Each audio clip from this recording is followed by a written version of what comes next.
first of all, I wanted to speak to you a little bit about the nature of the role itself. And it's worth emphasising, I think, that it's independent from government.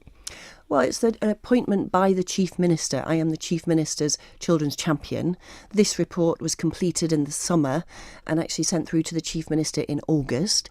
I've had an initial chat with him about it in September, I think, and since then I've had lots of feedback from various departments responding to the various points in the report, and it was actually published last week by the Cabinet Office.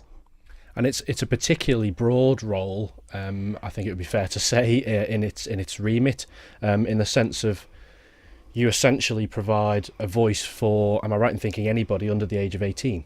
Well, it's how people perceive the role. People are approaching me on a manner of all different issues, both parents and young people, and saying, can you champion my child? Can I raise this issue with you? Everything from lack of orthodontics to mental health now is becoming increasingly a large number of my emails and messages. But I suppose the actual role as it's written focuses very much on the human rights, the UN Convention on Human Rights, on the rights of the child. But in terms of the public perception, they see it very much more as a every child champion, yes. And you notice that in Jersey, for instance, they've just appointed the first children commissioner, and that office is set up with a whole staff of people, whereas there's just me trying to deal with anybody, I suppose, principally a lot of complaints or issues raised where they don't feel they're being listened to, they don't feel that government, various departments are responding or hearing what they're saying, and they don't feel that they're getting anywhere with an issue. That's when it comes to me, and I suppose what I'm doing more increasingly in the 6 months since I put together that first report is finding there are certain themes that perhaps need my attention. And I also think that it's impossible for a single person to be a champion for every child. So I think by its very nature, you end up focusing more on the vulnerable and the needy amongst that group of young people. But also, if there are themes, for instance, bullying, cyberbullying, mental health. And it says in the report it's sort of the first of its kind, perhaps, but your intention is to produce a follow-up report on an annual basis from here on in.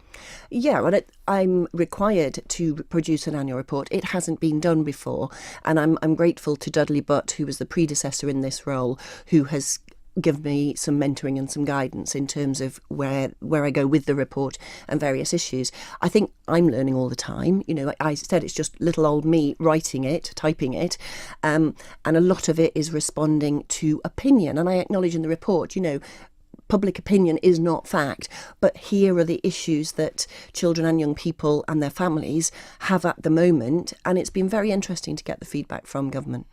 And it covers the period October 2016 to August 2017. And as you've said, obviously this has basically been compiled and presented 6 months ago. What has changed, or what new issues have come to light since then?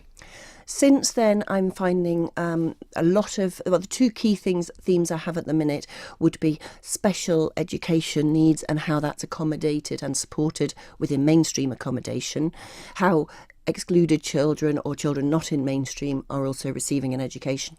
And the third one, very definitely in terms of mental health. Hence, that prompted a question that I posed to the Health Minister a couple of weeks ago and received an answer in terms of waiting lists for people to receive suitable treatment.